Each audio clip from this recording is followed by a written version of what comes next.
Hi, I'm Graham. And I'm Tanner. We are Crystal Street Comics, and welcome to Thoughts from Crystal Street.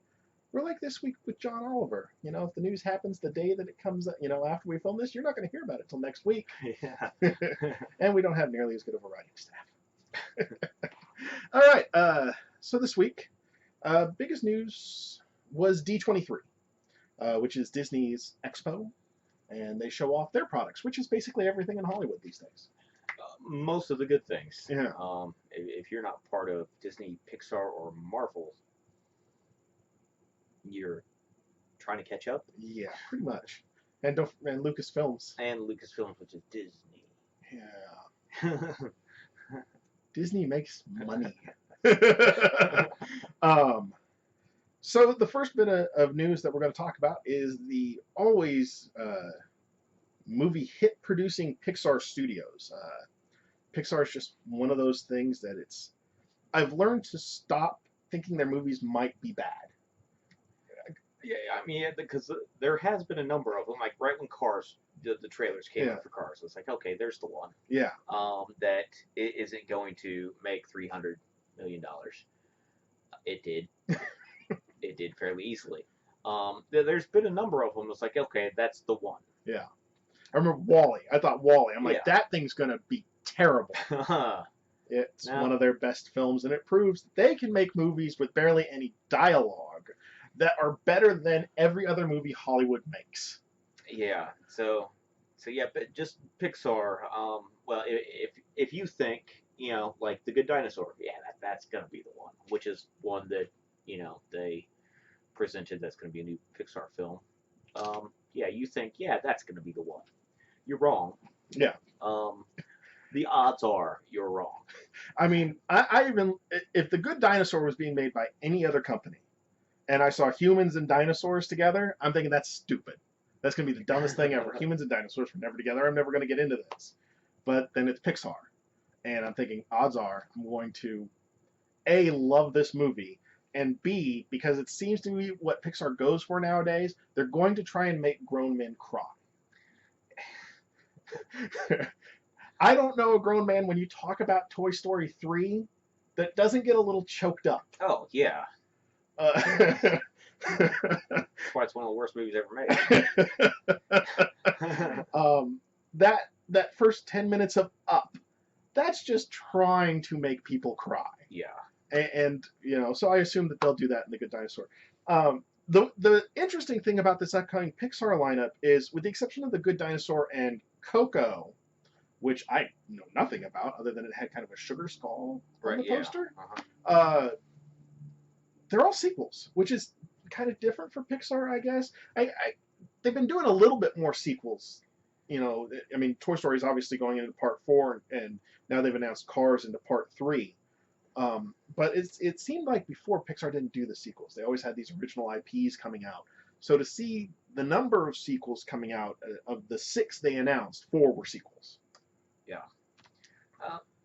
I mean, now granted, to some extent I'm okay with that, because Incredibles was a phenomenal movie. Yes. And I'm almost certain very shortly after Incredibles was made, it was hinted that they wanted to make a sequel. Yeah. So I'm happy that it's going to be done, because that's one of my favorite Pixar movies. Yeah, I have a tough time usually when people say list your top Pixar movies. Incredibles is usually my one, if not near there. So I was very, very happy about Incredibles 2, but then to see Cars 3, Finding Dory, and Toy Story 4, it just... Now, again, this is Pixar, so I can't doubt them. I got to assume there's a reason that they're making all these sequels. But it's just kind of weird from a studio I'm used to seeing IPs from. Right. New IPs, I should say. So that was kind of the big news out of D23. What's more surprising is the news that didn't come out of D23. Yeah. Just off the top of your head, try to think of any major film that here is the premiere trailer at a convention. How shortly after that convention, actually that time frame of the convention, did you get to see internet footage of the trailer? Just off the top of your head, when was the last time that did not happen? Where some big movie and nothing got Take your time, because I can't think of a single one. No, in this day and age, especially Twitter and Instagram and yeah. all this, I expect it to almost be live streaming. And there is footage for Captain America: Civil War. I've read the reviews of people talking about it. The footage does not exist. And that's weird. And we addressed this in the strip on Monday. But that's just, I want to know how Disney did it. Yeah. How do you get the people with the cameras on their watches? Yeah. Cameras on phones. Google Glass. Google Glass. I mean, somebody had to get something into that convention hall. Yeah. But apparently they didn't. Yeah. And if they did, they're in one of Disney's numerous holding cells. So from what I've read online, we will get the trailer in December, which assume means it's going to be attached to Star Wars. Yeah. But still, it kind of sucks because it's really the only next year mega one other than Doctor Strange, which hasn't started filming yet, that we haven't seen anything from. Right, and they're going into the last week of filming. This week is their last week of filming, and it's still even rare for almost any movie that you don't get actual. Here's a glimpse of Chris Evans jumping over a car as just a behind the scenes filming of the filming. None of that. We've gotten stills. Yeah, gotten some stills. Got to see Black Panther on the set and a couple things like that. But that's it. That is it.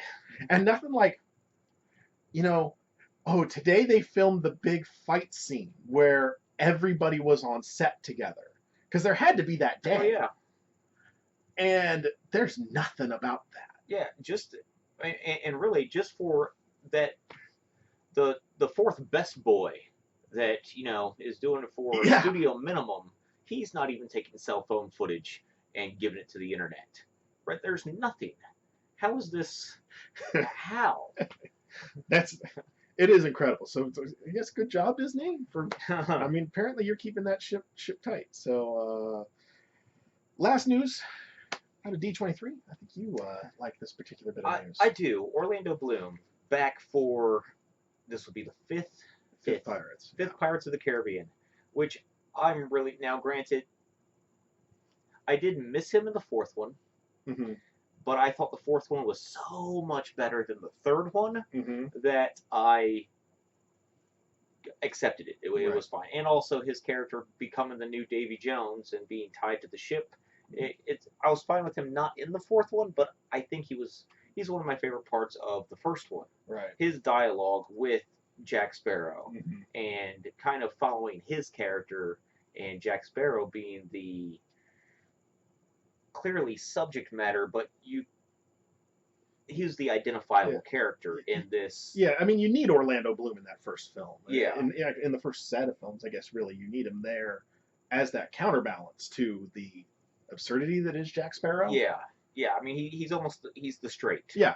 And I like Orlando Bloom, so I'm happy that I don't know in what capacity, because they're going to have to figure out how he's not Davy Jones, or if he is, how that's going to play into. Well, wasn't it 10 years? Didn't he only have to be Davy Jones for 10 years? No, you only got to go on land once every 10 years. Oh, that's what it is. Okay.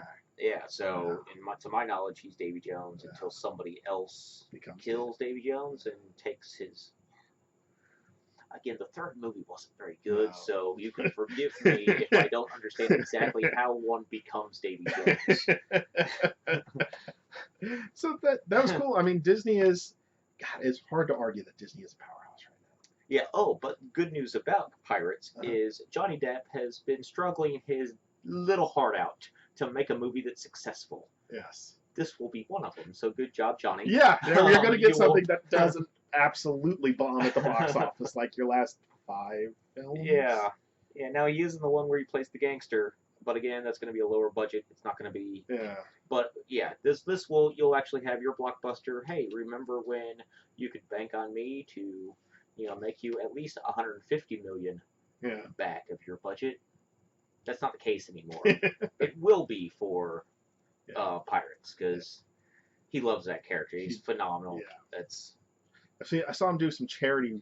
Yeah, he loves the character so much that he'll go to cancer wards or as Jack Sparrow and just full blown in character. Which is really great. Yeah. I like seeing actors do that. Be they're in a position to be real generous like that, and you just don't see a lot of them go and do that kind of stuff. So when you see the Chris Evans and the Chris Pratt that they did, which was really cool, or and again like Johnny Depp or why am I forgetting Robert Downey when he did the thing with the kids' prosthetic arms. I like seeing celebrities go out and do that kind of work. It seems far too easy for them to turn into dicks. Yeah. And please understand that you're pretending for a living. Be a decent person. Yeah, absolutely. What else is on our mind? Let's see. All right, so that's predominantly the D23 that. Oh, real quick, just because it's important to me, Kingdom Hearts 3 is going to have a Big Hero 6 level, which is okay. All right. Okay. Yeah. Pretty much that's it from D23. I do not assume we're going to get much more Star Wars because it's too close to. Yeah. We're 5 months away from 4 months, give or take, from the actual release date. So they're probably going to let people stew about that one. So when it comes out, they just sell out theaters for that week. We've already got 2 trailers on Star Wars, quite frankly. At this point, it is the less I know, the better. Yeah. So. But yeah, then moving on from there. So that's D23. Now we get some Fox Marvel news, which is no, but that's not bad news. Okay. Right now, the rumor is Liev Schreiber coming back for Sabertooth. Oh. In Wolverine 3. I like that news. And I thought I've heard a lot of people said that they didn't like his Sabertooth. I thought Liev Schreiber did a phenomenal job. I thought he was a great Sabertooth. I don't get that, and I've heard that too. I've heard people not liking his Sabertooth. I don't know if you just don't like Liev or. I understand he's not physically imposing like you kind of think Sabertooth. Like the first guy that played Sabertooth was physically how you think Sabertooth should look. Wrestler? I forget his name, but he was terrible. But the problem is that Sabertooth is big and cunning, and so I kind of will sacrifice the size if I get more of the cunning Sabertooth. And Liev was all over that. Yeah. I mean, he played and I liked his very, it's like knowing Logan as children. Yeah. And I like the interaction between, it's like, they're 2 brothers. They just, would prefer to be the ones to kill the other one. Yeah. Yeah, and I feel sorry for whoever managed to kill Sabertooth if it's not Logan, because he's going to murder the fuck out of you. Yeah. They have this very love, mostly hate relationship, and I thought they did a good job in Wolverine Origins. I thought that was probably one of the better parts of Wolverine Origins. I mean, that's a movie that I think gets a lot of flack, but I'm wondering if Deadpool didn't end the way that it did. You think that movie would catch as much flack as it does? Oh, hell no. No. Yeah, I mean, you're still going to get the hardcore fans that you do for every single comic book movie that is not Wolverine's origin, or this did not happen to him, or where was this scene. That's going to happen, and I'm not going to worry about it. We make fun of the nerd rage enough. Right. But yeah, if it wasn't for Deadpool just ruining the last 15 minutes of that film, because for one, Hugh Jackman, we're going to be hard pressed to find somebody that can play Wolverine to the extent that he can. And I would say we're going to hold that thought for a whole thought. So I think we need to do a whole thought on a post Hugh Jackman life. Yes. So because we get Age of Apocalypse and Wolverine 3, and he is done. So keep your eyes out for that. That's going to come soon. Yeah. But we're going to do a whole, because that's a whole conversation. Yeah. Because let's see, Wolverine Origins was on TV last week or something. Watched the whole thing, turned it off before the end. I really think, honestly, before the newer X-Men movies came out, I would have probably put X-Men 2 and then Origin. Yeah. Before the whole First Class line started. I thought it was maybe the second best X-Men movie made. Mind you, all the X-Men movies are just Wolverine movies, so they all fit into the timeline anyways. Yeah. So I am glad to hear, though, that Liev is coming back. And I also heard we're going to get the Berserker Rage going on in this new Wolverine. So, say what you want about the Wolverine films. I think, for the most part, even the Japanese one was somewhat enjoyable for me. It wasn't great, but it was enjoyable. Yeah, and for me, it's like I could watch the Japanese one again. It was on TV, and I watched it again. It just seemed very disconnected. Yeah. Like they weren't entirely sure what they wanted to do. They wanted the Japanese arc of Wolverine. I love the first 20 minutes of the second Wolverine movie. The rest of it just seemed very haphazard. It was still watchable. Yeah, Silver Samurai was a bastardization of what Silver Samurai was. That part was terrible. But again, it's Fox Marvel. I mean, it is. You have to expect them to give you a little bit of good and then a big ass dose of fuck up. Yes. It's like, here's this, because even like in X-Men 3, which I will always say is my least favorite of the X-Men movies, it's like, here's Kitty Pryde being awesome. Here's the Juggernaut being terrible. And I love Vinnie Jones, but that was so bad. Yeah, I don't blame you, Vinny. That's a paycheck. Take it. Take that paycheck, but man, that was bad. That was so bad. Oh, X-Men 3. Okay, I'm done with that. Yeah. We had something else to talk about. Please tell me we had something else to talk about, because I don't want to end on Fox Marvel.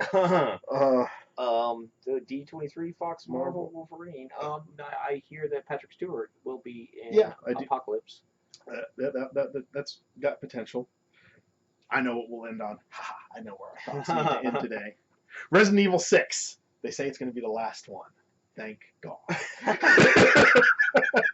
Well, we're not saying the news that there is a new Resident Evil 6 is the good news. The fact that hopefully you'll never have to see another one ever again after this one comes out.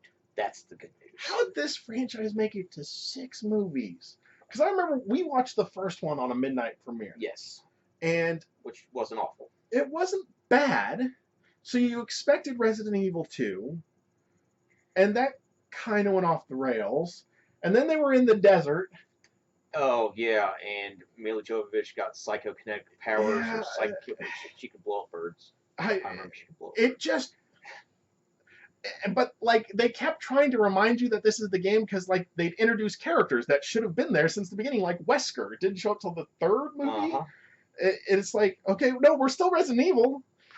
Here's Chris, we can bring in, what's his name? Captain Cold. He'll be Chris. Yeah. Man, that's a franchise that I don't get. It's got a fan base. Maybe Paul W.S. Anderson's fan base, which I assume is just people putting their face in a pile of crack. Yeah, cocaine and hookers. But that's the good news. Yeah. After this one, no more Resident Evil. No more Resident Evil. And really, until somebody reboots it. Oh, yeah. Give it 5 years. No, give it 3 years. The way that they're just rebooting the shit out of things. Yeah. Yeah. And Sony owns it. Sony likes rebooting. Hopefully this is the last we're going to see. We're going to try to end on that high note, because if we keep thinking about it too long, it'll keep getting darker and darker. Yeah. So for now, I'm Tannen. I'm Graham. We'll see you next time.